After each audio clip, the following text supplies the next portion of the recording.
याद आया? कल क्या कह रही थी बड़ी मम्मी लास्ट क्लास में? बताओ। ज्ञान भी व्यवहार कहता ज्ञानी के, है ना?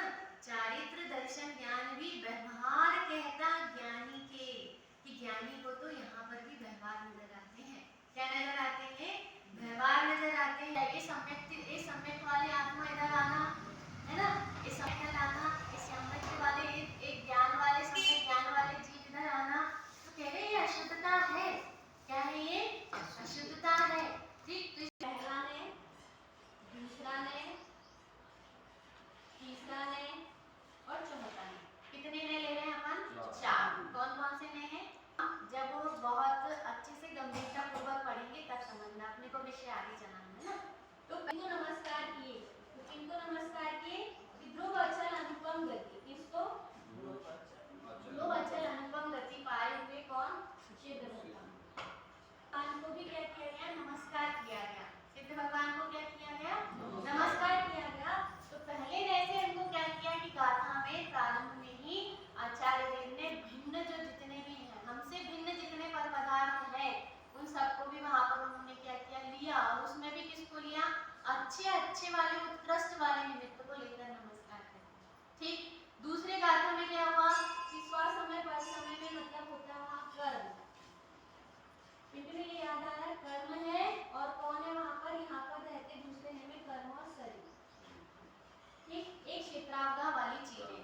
इसको सरलता से भी मैं बताऊंगी, इतना बस अभी यहाँ देखना, फिर जो दृष्टांत देंगे उससे इस विषय को पकड़ना, जल्दी पकड़ लिया जाएगा। फिर तीसरे नंबर में क्या आता है कि तीसरे नंबर में आते हैं हमारे वो रागेश परिणाम।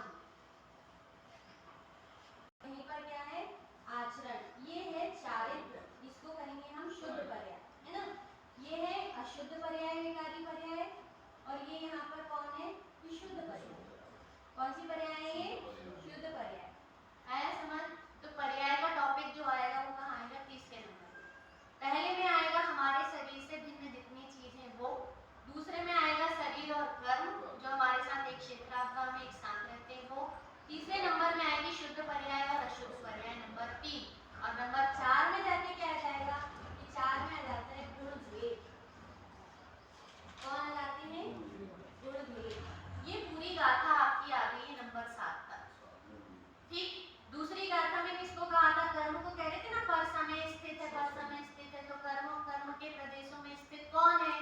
कि वही है जो स्व समय को भूल जाता है। तीसरी में फिर एकत्व को लेके कहा गए थे, वो सबसे परम पारिणामिक रूप जो भाव 8वें ले का विषय करने अपन, या यहीं से भी गए तो उसको 5वें नंबर में भी ले ले तो कोई उसमें वो नहीं है ना। तो यदि हम उसको देखें तो 8वें नंबर का जो परम शुद्ध निश्चय है, तो जो परम शुद्ध निश्चय है वो गाथा कौन सी थी? वो थी तीसरी गाथा, है ना? और फिर जाके फिर तीसरी गाथा के बाद फिर चौथी, फिर 5वीं, और फिर 5वीं के बाद जो 6वीं आई वो कैसी आई? फिर इधर पर आ गई शुद्ध और अशुद्ध पर्याय से। इसको एक छोटा सा दृष्टांत लेंगे तो अब भी समझ में जाएगा। इसको याद कर लेना तो आपकी गाथा पक्की हो जाएगी, बिल्कुल पक्की। वो कॉपर भी जो है वो कैसा है? आटा से भिन्न जितनी चीज है बिल्कुल भिन्न, तो वो आटा से भिन्न वाली चीज जो जाएंगी वो यहाँ पे आ जाएंगी। कहाँ पर आ जाएंगी? पहले में आ जाएंगी। कहाँ आ जाएंगी? पहले में। अब जो शरीर से जितने भिन्न चीज दिख रही है आपको, जिनवाणी है, चौकी है, निर्वाण है, ये हमारे विशेषण है। कौन से विशेषण? कि ध्रुव है, अचल है, अनुपम है, तो वो तो हमारा फिर वो आत्मस्वरूप। आप ये बताओ जैसे ये हमारा आत्मस्वरूप है, तो हमारा आत्मस्वरूप में ध्रुव अचल अनुपमता है कि नहीं? आएगा, वो परम शुद्ध निश्चय है। मैं अभी अपन अभी और यहाँ से जाके देखें वो एकत्व निश्चय का समय का विषय था, वो गाथा 3 में थी। अब यहाँ पर देखिए सिद्ध भगवान है, तो सिद्ध भगवान आपके अंदर है कि बाहर? हाँ, जहाँ आप भगवान को देखें तो भगवान को देखने पर भगवान कहाँ है? कि भगवान तो बाहर ही है। भगवान का आत्मा, महावीर भगवान का आत्मा, तो महावीर भगवान के आत्मा में जो ध्रुव अचल और अनुपमता है वो किसमें है? वो उनमें है। और हमारी ध्रुव अचल और अनुपमता किसमें है? ये हमारे में है। तो इसीलिए सिद्ध भगवान की कह रहे ना, सिद्ध परमेष्टि मतलब कौन से परमेष्टि? जितने जितने सिद्ध हो गए वो सारे परमेष्टि कैसे हैं? वो पहले नंबर में ही है ना, वो हमसे भिन्न है ना।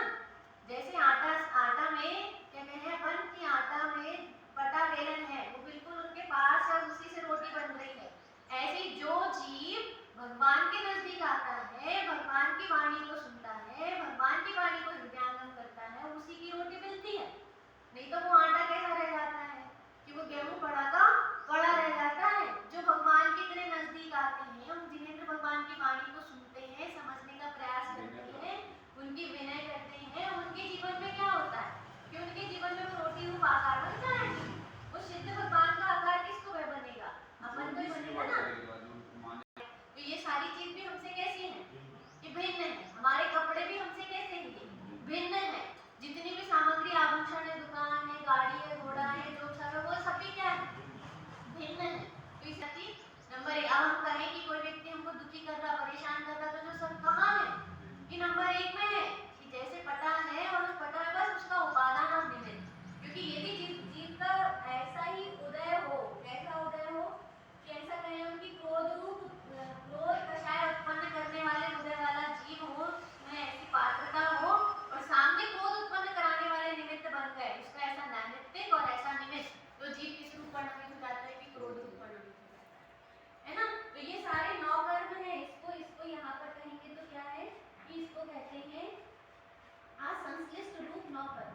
और ये चले जाते हैं संश्लेष रूप। संश्लेष रूप मतलब जहाँ आटा है और उस आटे में क्या है कि उस आटे में जाके देखें तो वहाँ जहाँ जहाँ अपन ने पूरे आटे में मिला दिए। बता भाभी, जब आप पपड़ी बनाती हो तो उसमें मसाले डालती हो, है ना, उसमें नमक भी डालती हो।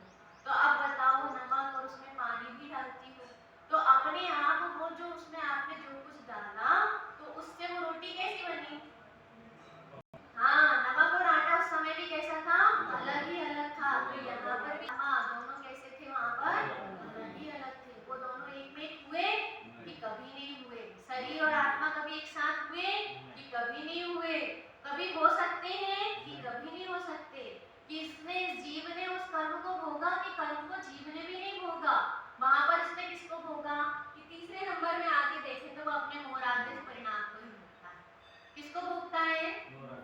अब यदि रोटी जो थी तो रोटी में उसमें इसमें तो अपन अपने पास का जो शरीर है उसमें ज्यादा नजदीकता है कि दूसरा व्यक्ति है वो अपने नजदीक है। तो सामने वाला दुखी करेगा वो ज्यादा नजदीक में है कि हमारा कर्म का उदय से हम और आगे कर रहे हैं, इससे दुखी हो। कौन पास का पदार्थ, कौन कि पास का पदार्थ कहे तो एक कहे तो कर्म का उदय जो कि असंश्लिष्ट रूप में संश्लेष रूप में पड़ा हुआ एक क्षेत्रावगाह में एक साथ, जैसे आटा और नमक। तो आटा और नमक जो एक साथ पड़ा हुआ है वो है यहाँ दुख का कारण। और फिर और नजदीक चले जाए तो ये मोह राग द्वेष के जो परिणाम है वो ही हमें दुखी करते हैं। हमारी कषाय ही हमें दुखी करते हैं। यदि हमको गरज है, किसकी गरज है कि हमें शुद्ध स्वभाव की गरज है, तो हम अपने आप ही तीव्र कषाय रूप परिणमित ना हो और मंद कषाय रूप परिणमित हो। किसके कारण कि हमको हमारे स्वभाव की नजदीकता चाहिए। तो हम कैसा चिंतन करेंगे कि हम ऐसा चिंतन नहीं करेंगे इसमें द्वेष बढ़ता जाए। अपने आप हमारे चिंतन में कौन सी चीज रहेगी कि नहीं भैया ये जो संश्लेष परिणाम है ये किसको दुखी करते हैं, ये तो मेरे को ही दुखी करते हैं। इसकी पीड़ा किसको होती है, किसकी पीड़ा मेरे को ही होती है। तो अब बताइए मोह राग द्वेष परिणाम जो है वो कितने नजदीक है कि कल भी चित्र बनाई थी मैंने कि वो जो है वो विकारी पर्याय वो आत्मा में उत्पन्न हो रही है। कहाँ हो रही है, आत्मा में। बताओ, ग्लास के ऊपर जहर लगा हो और ग्लास के अंदर पानी में जहर की एक बूंद डली हुई, इसमें अंतर है यार। कितना अंतर, कौन दुखी करेगी कि ग्लास में लगा हुआ जहर दुखी करेगा कि ग्लास के बाहर पैकेट में रखा हुआ जहर दुखी करेगा कि फिर वहां पर ग्लास में पानी या दूध है उसमें पड़ा हुआ जहर दुखी करेगा। दुख का कारण कौन है, जहर रखा है, ये रखा है एक डिब्बे में जहर, ठीक है, ये बना है जहर। और एक है ग्लास और इसके अंदर रखा है क्या कि इसमें बाहर जहर लगा है। एक इसमें रखा हुआ जहर और इस ग्लास में बाहर लगा हुआ जहर और दूसरा ग्लास के अंदर पड़ा हुआ जहर। तो इस जहर में प्रबल रूप से कौन सा जहर बहुत प्रबल कारण है, जो जहर है उससे आपको ज्यादा बाधा है ना। किससे, इसीलिए कोरोना के हाथ मतलब जीवाणु के हाथ में जो व्यक्ति क्या करता था, सैनिटाइज करता था और मात्र क्या कहते थे ये इधर पर इधर नहीं जाना चाहिए। प्रति समय आ रहे हैं लेकिन ये क्या कब इम्पैक्ट करेंगे कि जब आपके अंदर प्रवेश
सम्यक की पर्याय भी तो आगे जाएगी, जाएगी कि नहीं जाएगी?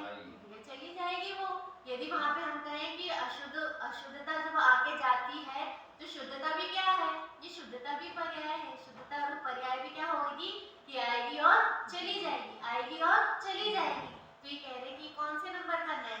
ये तो तीसरे नंबर का है। कौन सा? ही आपको अनुभवन की ओर ले जाते हैं। जो नीति होती है वो नीति हमें क्या करती है कि अनुभवन के योग्य बना देती है। या किसके योग्य बना देती है? अनुभव के योग्य। और सिद्धांतों को जानने के योग्य कौन बनाता है? कि सिद्धांतों को जानने के योग्य कौन बनाएगा? नीति ही बनाएगी। और नीति है चरणान योग में, पूरा विषय चरणान योग का इधर, ठीक, और ज्यादा हुआ तो इधर, और ये इधर आएगा पूरा परिणाम योग का विषय इधर और इधर और इधर, ठीक है ना? हाँ, और फिर द्रव्यान योग कहाँ चला जाएगा कि पूरा द्रव्यान योग इधर चल जाएगा। अब बताओ, ये दिख रहा है चरणान योग में भी सिद्ध भगवंतों के नजदीक आना है ना, देव शास्त्र गुरु के नजदीक आना, जे काम तो नहीं बनता, ज्यादा होगा तो वो दोष देते रहते दूसरे को, जे ऐसे है ना इनके कारण ऐसा, जे ऐसे मान कर्म का उदय हो तो अपमान उसको कर्म का नौ कर्म बनेगा, दूसरे के द्वारा किया गया अपमान उसको किसका निमित्त बन जाएगा कि उसको वह निमित्त बन जाएगा। लेकिन किसी के स्वभाव में ही क्या हो कि स्वभाव में ही रमणता हो तो उसको ये मोरा से परिणाम ही उत्पन्न नहीं हो रहे हो तो वह नौकर इतना बड़ा कारण नहीं बनेगा। उनको भी उनके तो आक्रोश परिषद जय होता रहता है प्रति समय, होता है कि नहीं होता? तो इसीलिए यहाँ पे कहना चरणान योग से सारी चीजें हैं कि वास्तव में हमारे से तीव्र कर्म का उदय है तो क्या करना चाहिए कि ऐसी जगह से हट जाना चाहिए। बड़े पंडित साहब बहुत कहते हैं क्यों हट जाना चाहिए, क्योंकि वो नौ कर्मों में निमित्त बनेगा, वो नौ कर्म है, इसमें हमें हमें हमारी मानदशा तीव्र है तो अपमान करने वाले हमको क्या बन जाएंगे कि नौ कर्म में निमित्त बन जाएंगे। लेकिन आत्मानुशासन जी में भी लिया है कि जो जीव वास्तव में बहुत जिनवाणी का अध्ययन करे लेकिन ऐसे निमित्तों में ही अपने कषाय को जीतने का प्रयत्न नहीं करे, अपने स्वभाव के सम्मुख होने के लिए बाह्य पदार्थ इष्ट अनिष्ट नहीं है, उसने ऐसा विचार नहीं किया तो उसकी पूरी क्रियाएं एक तरफ और उसका पूरा जीवोत्सव एक तरफ। उनने कहा कि आपके जीवन में तो सरलता ही आनी चाहिए और आपके जीवन में मार्ग और धर्म कोमलता आनी चाहिए। जितनी कोमलता हमारे अंतर में आ जाएगी तो क्या हो जाएगा कि तब हम कहेंगे कि हमारे जीवन में क्या प्रकट हुआ कि मार्ग और धर्म का अंश रूप पुण्य रूप विकारी पर्याय ही उत्पन्न हुई। जब स्वभाव सच्ची पर्याय आएगी अविकारी रूप पर्याय आएगी ना। तो ये अविकारी रूप पर्याय कौन है? जानना, सम्यक और आचरण रूप प्रवर्तन, मतलब उसमें लीनता रूप प्रवर्तन है ना। जब बताओ कि अब जड़ की क्रिया दिखेगी तो क्या पूजा कर रहे हैं तो पूजा कहाँ कर रहे हो आप? शरीर है ना, क्रिया दिखेगी तो शरीर। अब यहीं पे लगाना जो वहाँ पे द्रव्य है वो कौन है? वो नौकर्म है। कौन सा नौकर्म? वो भी बाहर का असंश्लेष वाला नौकर्म। कौन सा नौकर्म है? ये शरीर वाला नौकर्म दूसरे लेकर एक क्षेत्र आपका, बहुत बढ़िया। और फिर उसके बाद आपके उसमें परिणामों में क्या है कि ये मेरा मंदिर है तो इसमें भी मोह है ना। तो कौन सा कि शुभ रूप मोह कह दें हम उसको, क्योंकि इसी से हमारा कल्याण होने वाला है। प्रशस्त रूप जो परिणाम है तो वो किस में आएगा? तीसरे नंबर का, उसमें डला हुआ थोड़ा सा जहर है ना, जहर तो जहर है ना, तो उसमें दूध में डला हुआ अंदर वाला जहर है ना। और लेकिन उसमें क्या हुआ कि अपना तो अपना ही है, भगवान तो भगवान ही है, भगवान के निमित्त से हमारा कल्याण नहीं है, हमारे निमित्त से हम अपने उपादान को देखेंगे तो ही हमारा कल्याण है। भगवान तो हमें क्या कर रहे हैं? हस्तावलंबन दे रहे हैं और अवलंबन देके हमको ऊपर उठा रहे हैं। जाई तो छठवें नंबर गाथा तक ये कार्य पूर्ण हो गया है ना। ये पर्याय है। अब लेकिन कौन आया है यहाँ पे सातवीं गाथा में? सातवीं गाथा में कह रहे हैं चारित्र दर्शन ज्ञान भी व्यवहार कहता ज्ञानी। अब बताओ कि वहाँ आटा है तो आटा में जो लोच बना होता है ना, तो बेसन का लोच कैसा होता है? अलग। बेसन के पापड़ बन जाते हैं अकेले? क्यों नहीं बनते हो? तो क्या बनते हैं उसमें कि वो लेई रूप हो जाते हैं, वो पापड़ रूप कहाँ बनते?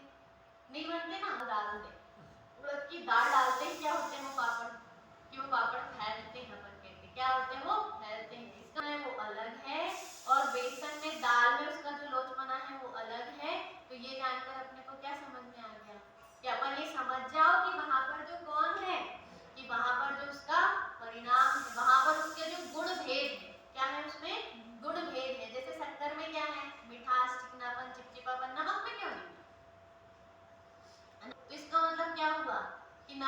अपने दर्शन ज्ञान चारित्र में स्थित है और शक्कर है जो अपने दर्शन ज्ञान चारित्र में स्थित है। तो ऐसे कहना है पर दर्शन ज्ञान चारित्र में स्थित है तो शक्कर है कि नहीं? कौन है शक्कर? अब इसमें देखते रहेंगे नहीं। अब नमक डालना हो तो पहले बड़ी मम्मी क्या करना, नमक को हाथ में लेना और फिर उसके बाद सोचना कि ये शक्कर से भिन्न है, शक्कर का इसमें कार्य नहीं और शक्कर इसका कर्म नहीं। ऐसा सोचोगी कि क्या करोगी? मेरे को तो पता है कि इसको खाओ तो भोजन स्वादिष्ट लगता है, मैंने तो डाल। चारित्र दर्शन ज्ञान भी व्यवहार कहता ज्ञानी के। व्यवहार कहते हैं, क्या कहते हैं इसको? व्यवहार। और चारित्र नहीं, दर्शन नहीं, नहीं ज्ञान गायक शुद्ध है। बताओ भाभी, अब आपको बोलूंगा पैर वाली मतलब कि मेरे पैर नहीं थे, ऐसा क्यों कह रही हो पैर वाली भाभी? क्या मैं पैर टूट गए थे जो कह रही है पैर वाली भाभी? क्या मेरे कोई नकली पैर हैं जो कह रही हो पैर वाली भाभी? सुन के कैसे लगेगा कि नहीं लगेगा? ऐसा भी है ना। तो इसीलिए कह रहे हैं कि दर्शन नहीं, चारित्र नहीं, दर्शन नहीं, नहीं ज्ञान गायक शुद्ध है। तो आगे का सातवीं अर्थ हमें समझ कि वास्तव में देखें तो इस आत्मा में यहीं पर जब हम जाके देखते हैं तो कौन कौन है? यही दर्शन है, यहीं पर ज्ञान है और यहीं पे चारित्र है। और ये सारे गुण हमारे आत्म स्वभाव में कैसे हैं कि बिल्कुल एकमेक गुणमय है, क्योंकि द्रव्य उसी को कहते हैं। द्रव्य किसको कहते हैं? गुणों के समूह का नाम द्रव्य है। यदि कोई नमक के गुणों का नाम द्रव्य है तो बताओ हमारे भी गुणों के द्रव्य हमारा भी कहाँ है ना। और चारित्र में कौन चला गया? कि चारित्र में चला गया राग द्वेष। अब कौन बचा? कि ज्ञान तो शुद्ध है। कौन शुद्ध है अभी भी हमारे पास? कि ज्ञान तो शुद्ध है और उस ज्ञान में वो पर्याय रूप खराब हो सकती है लेकिन गुण तो उसमें भी विद्यमान है कि नहीं, है ना। तो बच्चे इसका नाम है कि इसमें बाहर कालिक आई है और इसकी पर्याय से कालिक चली जाएगी, है ना। पर्याय से कालिक चली जाएगी और अंदर तो कैसा है? शुद्ध है। क्या करते सिद्धांत लेना चाहिए कि ऐसे का लड़का है पूरा का पूरा गंदा हो गया, होता ऐसा हुआ। और छोटा था जब कुछ भी लेकर यहाँ लगा ले, यहाँ लगा ले, है ना, चिल्लाए शोर मचाए तो कैसा लगता वो लड़का? अरे कहाँ का आया दुष्ट एकदम। ये कहते जरूर है पर गुण दृष्टि है। दिखते तब तो अपन क्या करते? स्कूल भेजते। तब अपन उनको कहाँ भेजते हैं? ऐसे स्मारक वाले स्थान में भेजते हैं जहाँ धर्म की पढ़ाई होती है। तो बताओ वहाँ निमित्त दिखते हैं, फिर खुद के लिए नहीं दिखते कि हमको भी फिर कितनी देर रहना चाहिए। हम 23 घंटे घर में और 1 घंटे मात्र हम मंदिर में। तो बताओ बच्चे तो संस्कारित हो जाएंगे और मम्मी पापा कैसे हो जाएंगे कि नहीं उनको इतने संस्कार की जरूरत नहीं, उनको 1-2 घंटे ही करना है ना, विचारों के माध्यम से। वो पास का निमित्त है ना। इसी गंदा हो जाए तो गुण की दृष्टि होती है। शरीर दुबला पतला हो जाए तो भी क्या है कि गुण की दृष्टि है। खाएंगे पिएंगे या फिर सही से स्वस्थ रहेंगे तो अपने आप क्या हो जाएंगे? हम अच्छे दिखने लग जाएंगे। और नहीं तो क्या करेंगे कि नहीं खाएंगे पिएंगे और फिर क्या करेंगे? या ज्यादा खाएंगे पिएंगे या कम खाएंगे पिएंगे तो अपने आप अस्वस्थ हुए बिना नहीं रहेंगे, है ना। Number 8 page number 22। उसके बाद कह रहे कि अब आप लोग नहीं समझ रहे तो मैं को भी भाषा कौन सी बोलनी पड़ रही है? अनार्य भाषा बोलनी पड़ रही है। ये अनार्य भाषा है, गुण वाला है कि भाभी पैर वाली है। ये अनार्य भाषा आचार्य कह रहे मेरे को बिल्कुल पसंद नहीं है। कौन सी भाषा? कि पैर वाली भाभी कहना मेरे को बिल्कुल पसंद नहीं है। ऐसे ज्ञानी जीव कहना मेरे को बिल्कुल पसंद नहीं है। जो गुण रूप से कहने वाला भी मेरे को कहना पसंद नहीं है। इसलिए कह रहे भाषा अनार्य बिना न समझाना शक्य अनार्य को, है ना। व्यवहार बिन परमार्थ का उपदेश होए असख्य। इसलिए व्यवहार के बिना किसका उपदेश सत्य नहीं हो सकता है। तो व्यवहार रूप से कहनी होती है। मतलब आपको मिथ्या दृष्टि कहेंगे तो उसके पीछे भी कौन सा न्याय है कि इधर से कहना पड़ रहा हमको कि मिथ्या दर्शन कहाँ है? कि मिथ्या दर्शन इधर है, पर्याय में है। पर हमने आपके पूरे द्रव्य को तो मिथ्या दृष्टि नहीं कहे, हमने आपको कसाई कहे। तो कसाई आप कसाई एक इधर का भी कसाई होता है जो अन्य जीवों को एकदम मारता है और एक इधर का भी कसाई होता है। तो कहते हमने आपको कसाई कहे तो इधर से नहीं इधर से भी कहे। तो इधर से भी कहे तो एक समय की पर्याय रूप कहे आप पूरे हो गए। हमने तो ऐसा नहीं कहे। और आपकी पर्याय में बारंबार चल रहा है, बारंबार चल रहा है, बारंबार चल रहा है तो कह रहे हैं। लेकिन आपकी पर्याय में ज्ञान दर्शन सुख भी तो हम कब कह रहे कि नहीं हुआ? आप एक समय की पर्याय को क्यों देखते रहते हो? आप एक समय की पर्याय को देखते हो तो हम कहते हैं। आप नहीं देखोगे, उस रूप परिणामित नहीं दिखोगे तो कौन कहेगा? आप उस रूप परिणामित दिखते हो तो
भैया कि बाकी चीज तो ठीक है पर स्वच्छता भी तो होनी चाहिए। तो नंबर 1 कि भैया स्वच्छता नहीं है इनके घर में, कैसा गंदा पड़ा है, कैसे मट्टी पलीत से घर रखे हैं, ये अच्छे होते हैं और उनका बाहर रूप नौकर रूप भी कैसा होता है, अच्छा ही होता है। और ये सब चीजें किससे होती हैं कि जिनमें ये गुण होते हैं उन्हीं से तो होती है। क्यों? हमारी स्वच्छता शक्ति है तो जीवन स्वच्छत्व रूप है, तो बाहर भी क्या होगा कि इधर भी स्वच्छता होगी, इधर भी स्वच्छता होगी और इधर भी स्वच्छता होगी। हमारा स्वरूप है तो यहाँ भी प्रकाश है, तो यहाँ भी प्रकाश है और यहाँ भी प्रकाश है। हमारे जीवन में क्या होगा कि हमारे जीवन के साथ जो होंगे वो भी प्रकाशित होंगे। यदि हमारे जीवन में प्रकाशत्व नहीं है, हमारे स्वभाव में प्रकाशत्व नहीं है, तो हम क्या नहीं कर पाएंगे कि ना हम यहाँ प्रकाश दे पाएंगे, ना यहाँ दे पाएंगे, ना यहाँ दे पाएंगे। तो अब बताओ कि 5वां नंबर जहाँ है, 8वां नंबर कहें अपन उसको, 8वें नंबर में जो परम शुद्ध निश्चय है वहां जाकर यदि हम देखते हैं तब हम ऐसे शुद्धता रूप है तो हमारी सारी चीजें शुद्धता रूप आती है, हमारा जीवन भी नहीं अनार्य को। फिर 9वीं नंबर की गाथा और 10वीं गाथा में क्या कहे आचार्य देव ने कि आचार्य देव कह रहे हैं कि जिस जीव ने क्या किया, इस आत्म को शुद्ध से नियत जो शुद्ध केवल जानते, ऋषि गण प्रकाशक लोक के शुद्ध केवली उसको कहें। तो कह रहे हैं कि हम उन्हीं को शुद्ध केवली कहते हैं। किनको? बस जिनको इतना पता है कि मैं गायक हूं, ये बात। इतना सब नहीं आता हो, नहीं पढ़ना आता हो, नहीं पढ़ाना आता हो, नहीं जानते हो, तो भी कह रहे कोई बात नहीं, लेकिन तुमको ये बताओ कि तुमने अपने शुद्ध स्वरूप सर्वांग में ज्ञान स्थित है। कभी कभी पर्याय हो गई गंदी और होके चली गई, पर उस समय भी ज्ञान तो ज्ञान रूप रहा। तो उस ज्ञान रूप रहने वाले स्वभाव का अनुभव किए कि नहीं किए? क्यों? क्योंकि ये तो दुनिया भी बोल देती कि तुम्हारा घर खराब, ये दुनिया भी बोल देती तुम गंदे हो, है ना। और वही ऋषि गण यदि मुनिराज को देखे तो मुनिराज की देह में वहां क्या कह देते हैं कि उनकी देह भी मलिन है, तो उनके क्या है कि उनके तो स्नान ही नहीं है, स्नान के त्यागी है। तो बताओ किसको बोले स्नान का त्यागी होना चाहिए, किसको बोले स्नान करना चाहिए, है ना। बोले कि नहीं बोले? किस कैसे बोले? तो यही कह रहे हैं यहाँ पे कि भैया जिनने आत्मा को जान लिया, क्या कर लिया, जिनने शुद्ध स्वभाव का अनुभव कर लिया, जिसके ज्ञान में शुद्धता है, तो उसके कषायों में अपने आप अशुद्धता का अंश नहीं है, उसके पर्याय में भी शुद्धता है। तो ऐसी देह भी जो होती है, मलिन देह भी कैसी हो जाती है कि निर्मलता को प्राप्त हो जाती है, निर्मल कही जाती है ना। उस देह की भी, उसके मल में भी रिद्धियां हो जाती है। ये जो अपन कहे ना मैल हो रहा है, तो इस मैल में मुनिराज की रिद्धियां प्रकट हो जाती है, जो अपनी आत्म की स्वच्छता में या आत्म की ही स्वच्छता में इतने लीन होते जाते, इतने लीन होते जाते कि उनकी देह की मलिनता भी क्या हो जाती है कि देह की मलिनता से भी रिद्धियां प्रकट। किसके लिए होती? मात्रा हिंसा के लिए होती है।